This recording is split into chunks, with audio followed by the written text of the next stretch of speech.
Right. Well, welcome everyone to Along the Road. We're here discussing the intersections of faith and life. And obviously, if you're watching, things are a little bit different today as we are actually utilizing technology that we talked about last week to help us be able to record, even though we're in different locations. And so we can still bring this podcast to you. I'm Pastor Josh from First Congregational Church in Kingston, and this is Katie Johnson, also from Kingston, as the Children's Discipleship Director. And so one of the things that we wanted to talk about, and in a lot of ways, with all that we do, Katie and I have this joy of reading. And reading can be, as we said, a very, very broad topic. We've talked about that. I've talked to Katie a little bit about my history with reading, which has been a roller coaster. And yet at some point, I was actually a late bloomer, I guess, in this. I was like in my mid-20s when I discovered the love for reading and for all that it has to offer. And I was in Bible college and I was doing a lot of reading, but there's a difference between reading for study and reading because you have to, and just reading that envelops your world and takes you somewhere else or helps you touch emotions you're not used to or different types of things like that. So it's a broad topic, but today we decided to focus strictly on fiction books. And what we decided to talk about were, let's talk about maybe our three favorite ones, as if you can, of all time, or that affected you somehow, or that, I mean, it's hard to do, but I have three. I have three. I have three. I do. Affected me in history. I know you have three, but these to me are very important in different ways for different reasons. And I think the more you understand fiction story, all types of story, when you open scripture itself, you see story because God is the ultimate author of all story. And there are themes within all fiction. I believe almost all fiction literature. There are themes within there that point to our heart's desire for a need for a redeemer, a need for being saved, the evil that's in the world, and they're all themes that are there because it's the truth that God has in our world. And so fiction stories, even from non-Christian writers and non-believers, writing of all types, there is that general truth that comes out in there in our emotions and our spirit and who we are, that they point us to and help us. I think they help us understand a little bit more of life. It helps me understand scripture a little bit more, or maybe an insight to what God is doing. That's right. And a good author is a good observer of character. Yeah. And so as you learn about other characters, you can then apply that to people around you and say, oh, maybe that's why they're doing it. And now I understand better. And yeah, for me, my history of reading is a little bit different because I'm an oldest child. And when I was 2, my mother heard about this kit you could get to teach your child to read at age 2. So she did. And I learned to read at age 2. The trick she found, though, was that my experience was so limited because I was young that although I could recognize the words, it didn't mean so much to me. Yeah. But I don't ever remember not reading. I was an English major in college, and asking me to pick my favorite books is like asking a parent to pick their favorite child. But I came up with something. Yeah, so no, I understand that. And I probably could have come up with 100 other books as well. I believe as a child I read a lot, but I'm a very imaginative person, so everything I read for me turns into images in my head. I know it doesn't work that way for everybody, but it's like a movie scroll for me. And then there was the period where I didn't read, and then a friend of mine really helped unlock my reading. But we'll get to that later because I'd like to start with your 3 books. Let's just start there.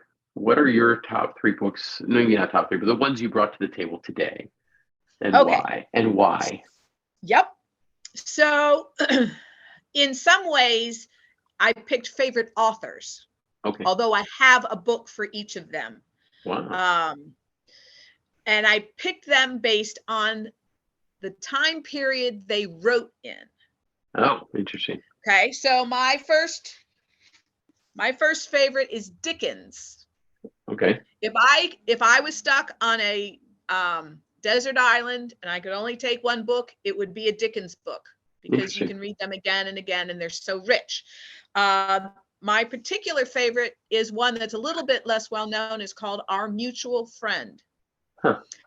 And yeah, it's classic Dickens. You know, the same characters weave in and out of the story. You're never done with a character. They come back again. And, you know, there's struggles and they get resolved. And yeah, Dickens is so rich. One of the interesting ways to look at books is to look at the first paragraph of the book and see how the author draws you in to what's going on. In Our Mutual Friend, it's a man and his daughter. She's old enough to row the boats, and they're on the River Thames, so she is probably a young adult by that point, and they're looking for something amidst all the flotsam and jetsam that's coming down the Thames. And that's how Our Mutual Friend starts.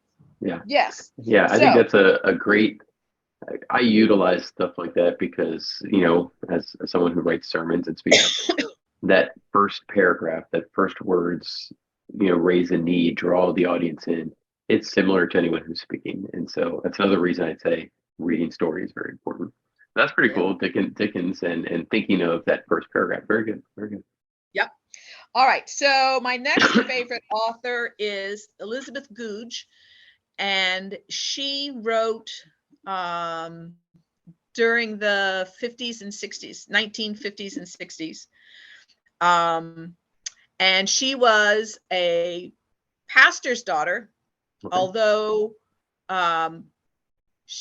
her books are not overtly Christian. You can see Christ in them. And she pulls in poetry, but she pulls in scripture too. Themes of forgiveness and self-denial and things like that. The one that I just recently reread is called Pilgrim's Inn. It's set in a small town in England, just after World War II. So you have a lot of returning soldiers, and the PSD that went with that, although they didn't know that that's what it was at the time, and how so many young women, so many men were killed that there was a whole generation of young women who had a hard time finding a spouse. Oh, wow. Because there weren't men their age available. And so this is a really neat story about a family who ends up moving into an inn that was a Pilgrim's Inn, and how they discover this amazing fresco in the original chapel. And yeah, there's just a whole bunch of different themes going on in it. It's very nice. Lovely. And one of the things that struck me towards the end, they were talking about raising children in this post-war era and how difficult it was and what a terrible world they were bringing them into. And I thought, oh my goodness, I hear echoes of that all the time. And the author's response to that was, well, we owe it to the children to make this world as good as we can. Well, that would be something. That would be something still for today. Absolutely. Exactly. And that's another piece of timeless literature, is that regardless of when it was written, it has application to today. Yeah, I think so. I think good literature can be timeless like that. Absolutely. That's right. My third book is A Gentleman in Moscow. That's a recent book. Yeah.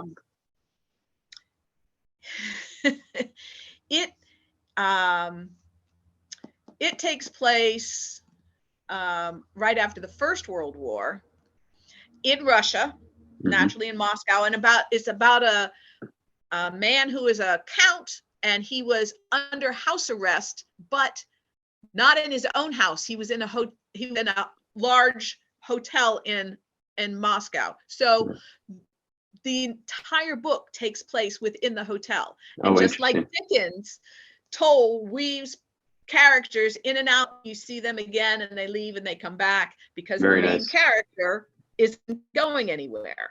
Right. But it's really good. And it has something of a surprise ending, which is pretty cool too. Oh, very nice. I'll have to check that one out. I think I actually, a long time ago, I think I saw an excerpt of that book. I read part of the beginning of it, and I was like, oh, it's very interesting. Then I didn't get the book and finish reading it. But yeah, I'll definitely have to check that out. There's something to be said. I mean, even in our lives, a lot of people do that, have a character where other people are coming in and out of their lives, and how each person makes a change in those lives. Yep. Or a perspective or something different for them. Yeah, absolutely. To be fair, a couple things for anyone listening, all of these books will have listed in the description, so you don't have to remember them all. And also, in all of this, you were, if I'm not mistaken, you were an English major, am I correct? Yes, I was. So you didn't just sort of like reading, you really loved this you weren't like me, late bloomer in all of this, like this is something you really enjoyed. No, and I spent my junior year abroad in London. Oh, yes. It was amazing. And I spent so much time reading, great British classics and stuff. It was fabulous. I'm sure. I believe that. Well, I will tell you a little bit about my reading story. My reading story, of course, I said, started later on in life. I was in my mid-20s. I had returned to Bible college to finish college. I'd taken a very long break. And a very close friend of mine who we ended up being very close friends for many years. His name was Ben Ferguson, and he was talking to me about reading books. And I was like, and I was the kid in high school who I didn't like Lord of the Rings. I didn't like certain things that people would be classic, and now I do. But he said, you don't know how to read. And I was like, what are you? I'm in Bible college. I know how to read. And he's talking about, and he's like, no, you don't really just know how to read. And he handed me a book. So the first book I mentioned, I actually don't have it with me because I tend not to keep a lot of paper books, but it was Kurt Vonnegut's Slaughterhouse-Five. And I've read some other Kurt Vonnegut books and I like it, but something about it, maybe it was the academic area that I was in and a lot of that heavier reading to dive into something that was so vastly different. And all of a sudden, for the first time in maybe since childhood, I had a book I couldn't put down. Nice. And which is both good and bad because you have schoolwork to do, so you have that. I couldn't tell you much about it now, but Kurt Vonnegut's imaginative. He's wild in what he does, but it really took my imagination, and that really helps me as well. So that was one of the books, and one of the reasons that I recommend sometimes broadening out, letting other people give you recommendations. Sometimes I read a book someone gave me and I'm like, no. But this would have been one of those where we can do that. Yeah. Another book I have that actually was also recommended by my friend Ben Ferguson. Totally different type of genre. I have it right here. It's called The River Why. And The River Why is, I guess, in some ways a coming of age story about a guy who goes out into the wilderness and lives and has a cabin, does all these things. And like some of these other stories, people come into his life and out of his life. And there's a chapter in this book where that is actually called Jesus Keeps Fishing. But the part of this, it's a story of someone that came into his life and was helping him, working for him. But the guy had this large scar on his hand. And then eventually he opens up and finally tells a story of the scar. And I remember getting it. It's like 3/4 of the way through the book and you're really into it. And this is not a Christian author, but the guy lays out the story of the scar and likens it to the story of salvation in an amazingly beautiful way. Wow. I've actually read like several pages of this to a youth group because it just sits really well within there in a non-Christian perspective. You're literally laying out the gospel that anyone could sit there and go, what? And then they could go seek out the gospel, which is pretty phenomenal. I think. And so this is, by James Duncan. He's written some other books as well, but like The River Why, I like it a lot. And the reason Ben got me to read it is he's like, if you like A River Runs Through It, the movie, this is similar, but it's a different book, it's a different author. And I was like, yeah, because I was obviously not reading much at the time. I want to, and I've read both since. I've read this one and A River Runs Through It. I like this one better.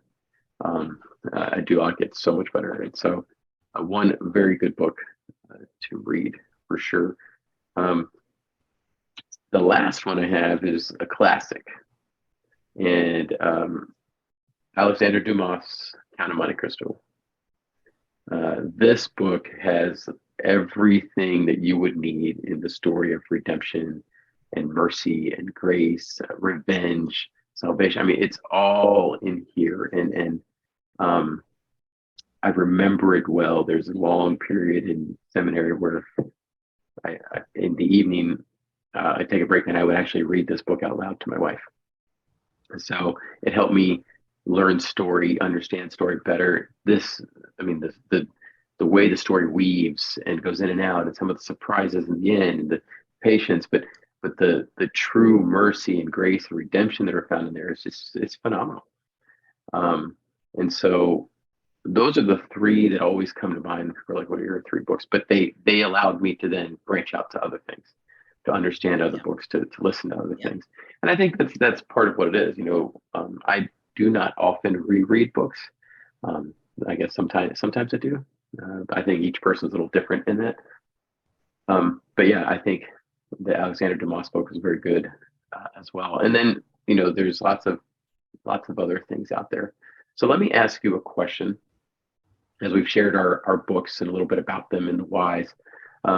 When you're looking, like I'm finishing a book now, I'm near the end of a book now.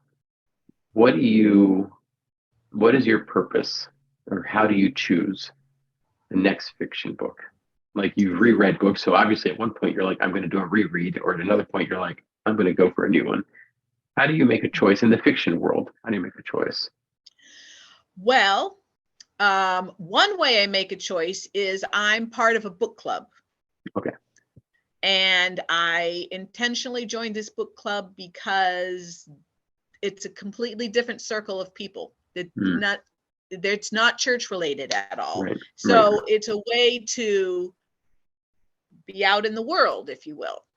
And so we read a different book every month with that. Okay. Yeah. So that's one way. And it's fun then to get together and talk about it because, everybody has different perspectives and they notice different things, and it's fun. So I recommend book clubs, whether you make one with people you already know or join one through the library or whatever.